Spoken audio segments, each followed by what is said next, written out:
So, you want to own a rental property? My name is Garrett Wong, owner of Upper Edge Property Management, and in this episode we're going to be discussing vacation and short-term rental properties. Okay, let's dive right in.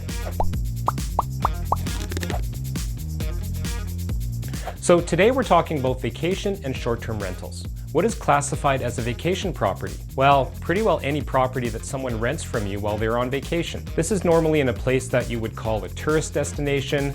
You know, think of a hot place, especially if you live in a cold climate like we do, and odds are when you travel to that place, you might choose to rent a vacation property as opposed to staying in a hotel. You normally see these kinds of rentals on websites such as VRBO, which stands for Vacation Rental by Owner, or Airbnb. A short-term rental, on the other hand, is similar but different only in its function. You might not be in a tourist destination, but the traveler might rent your property for a bunch of different reasons. You know, business, visiting family, maybe they're here for a major sporting event, maybe getting a medical procedure for the traveler or the loved one. So what are the considerations in owning a short-term or vacation rental property? Well, workload. By nature, compared to a residential long-term rental, for example, a tenant on a year lease, you might have 2 to 3 different people in the property per week.